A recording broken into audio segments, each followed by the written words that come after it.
Hi all, welcome to i-tutor Academy. In today's session, we will start with Unit 7, that is Production Function of MMPC 010. So let's see the objectives of this chapter. Objectives are familiarize with the concept and rules relevant for production decision analysis, understand the economics of production, understand the set of conditions required for efficient production, and structure of this unit are there is an introduction, production function with the one variable input, production function with the two variable input, and the optimal combination of inputs, written to scale and functional forms of production function, managerial uses of production function, summary and self-assessment questions are there. This is the structure of this unit. So let's begin with the introduction part. So production process involves the transformation of input into output. Okay, so the input could be land, labor, capital, entrepreneurship, etc., and the output could be goods or services. In a production process, managers take four types of decision: whether to produce or not, how much output to produce, what input combination to use, and what type of technology to use. And this unit deals with the analysis of managers decision rules concerning and uh, above. Okay, so the analysis of the other two decision will be covered in unit 8 and 9. So further unit, this is 7th unit, and 8 and 9 we will discuss. So in this unit we shall begin with the general discussion of concept of production function, and the analysis of this unit mainly focuses on the firms that produce a single product. Analysis on decision related to multi-product firm is also given briefly, and the nature of production when there is a only one variable input is taken up first, and when the move on to the problem of finding optimum combination of input for producing a particular level of output when there are two or more variable input. You will also learn about the production decision in case of product mix, multi-product frames, and the unit concluded with various functional forms of production frequently used by economists and their empirical estimations.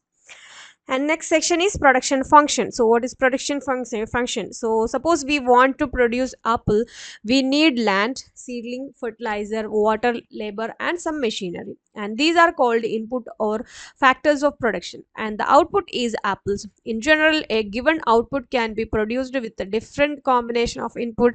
A production function is a functional relationship between input and output.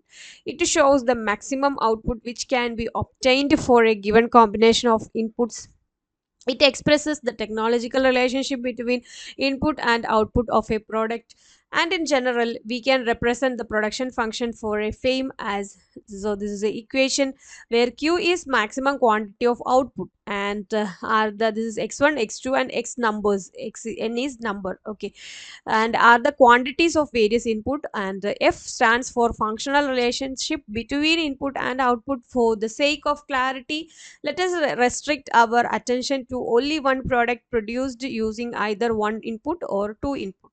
So if there are only two input, capital K and labor L, we write the a production of function as q is equal to f of L and K. Okay, so this function defines the maximum rate of output q and obtainable for a given rate of capital and labor input. It may be noted here that output may be tangible like computers, television, etc., or it may be intangible like education, medical care, etc. Similarly, the input may be other than capital and labor. Also, the principle discussed in this unit apply to situations with more than two input as well. And economic efficiency and technical efficiency, we say that the firm is technically efficient when it obtains maximal level of output from any given combination of input. The production function incorporate the technically efficient method of production, and a producer cannot decrease one input and at the same time maintain the output at the same level without increasing one or more input. And when economists use production function, they assume that the maximum output is obtained from any given combination of input, and that is they assume the production is technically efficient.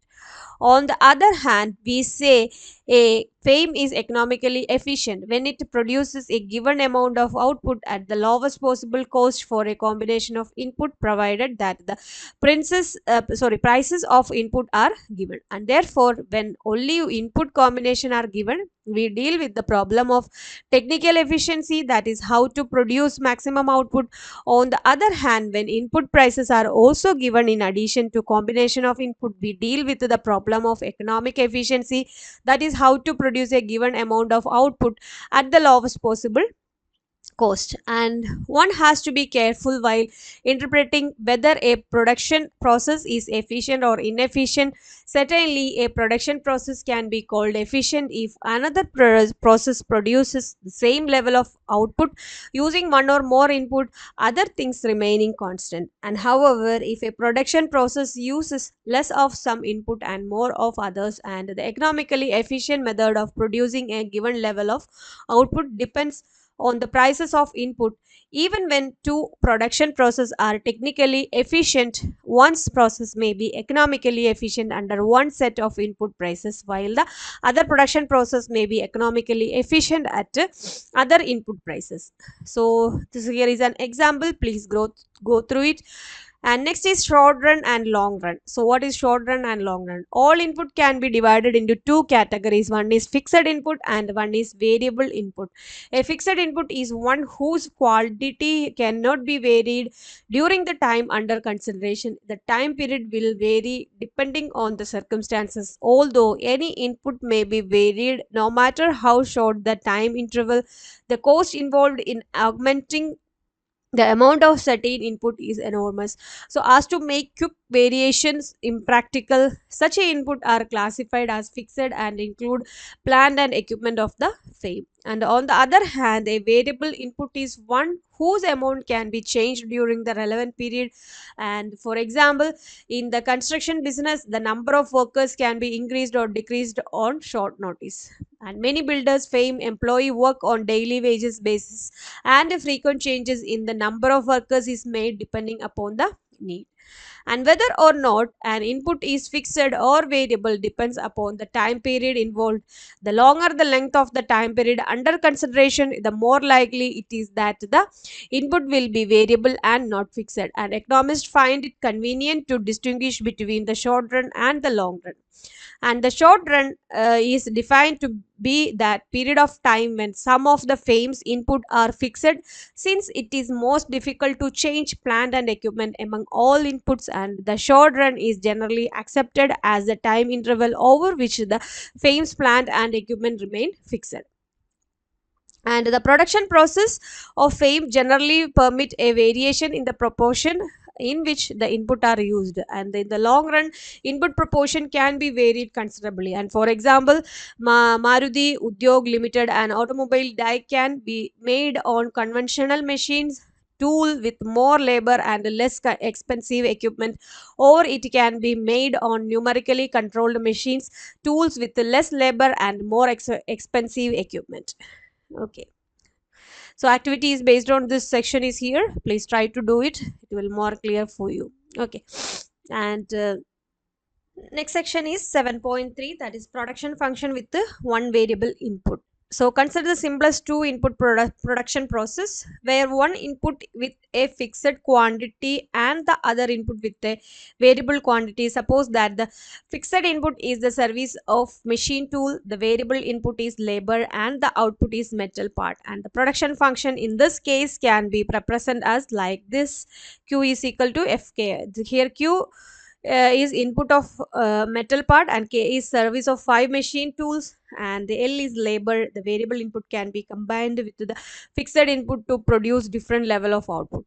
And total, average, and marginal production. The production function given above show as the maximal total product that can be obtained using different combination of quantities of input. Suppose the metal part of company decided to know the output level for different input levels of labor using fixed 5 machine tools. So here is one table, that is total and marginal products of labor, okay, with a fixed capital at a 5 machine tool, number of workers, total output, and marginal product and average product. The two other important concepts are the average product, that is AP, and the marginal product, MP, of an input, and the AP of an input is the TP divided by the output amount of input used to produce this amount of output, like this. So this is the equation.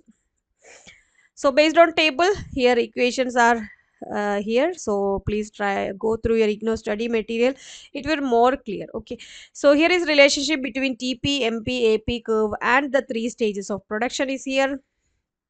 Number of workers, average product and marginal product is here, thousands of machine parts is here.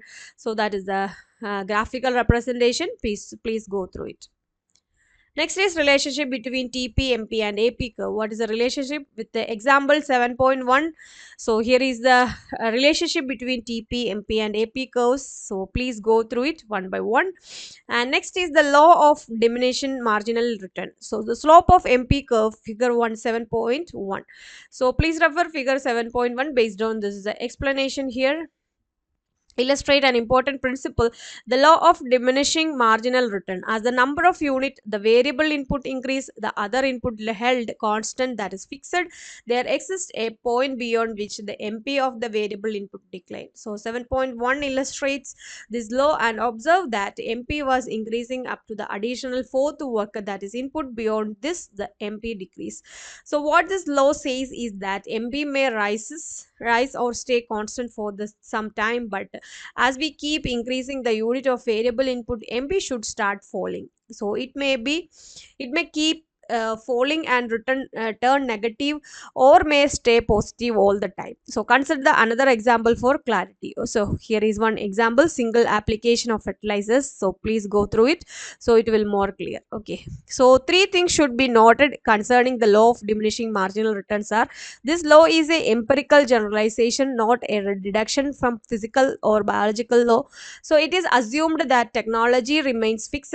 The law of diminishing marginal return cannot predict the effect of an additional unit of input when technology is allowed to change. And it is assumed that there is at least one input whose quantity is being held constant. In other words, the law of diminishing marginal return does not apply to cases where all input are variable.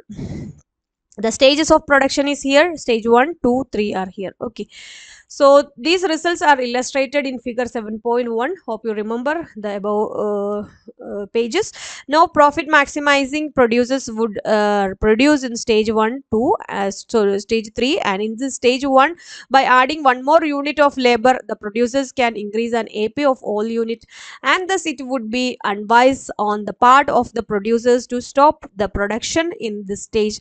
As for stage 3, it does not pay the producer to be in this region, because by reducing the labor input, the total output can be increased and the cost of a unit of labor can be saved. Okay.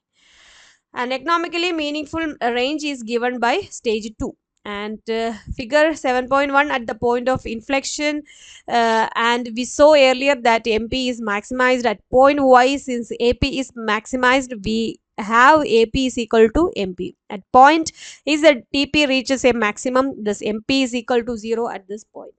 Okay, and so here is the equations, and please go through it. And the left side denoted the increase in revenue, and the right side denoted the increase in the cost of adding one more unit of labor. So as long as the increment to revenue exceeds the increment to cost, the profit of the producer will increase as we increase the unit of labor. We see that the MP diminishes. We assume that the prices of input and output do not change in this case. As the MP decline, revenue will start falling, and the point will become when the increase in the revenue equal in the increase in the cost. So at this point, the producer will stop adding more unit of input. With further addition, since MP decline, the additional revenue would be less than the additional cost, and the profit of the producer would be decline. This profit maximization implies that the producer with no control over prices will increase the use of the input until. So value of marginal product, that is MP, is equal to price of unit of variable input. So activity 2 is here based on this section. please go through it and try to do it. It will help you for your more understanding. So this is about today's session, and more section we will discuss on next video. And in between any doubts, you can contact us anytime. And more MBA series, you just do like, share and subscribe our channel. Thank you so much. i-tutor Academy presents IGNOU MBA Complete Syllabus Coverage Classes for individual students, semester-wise subject with online flexible timing. For more details, contact on +91 623 827 1885.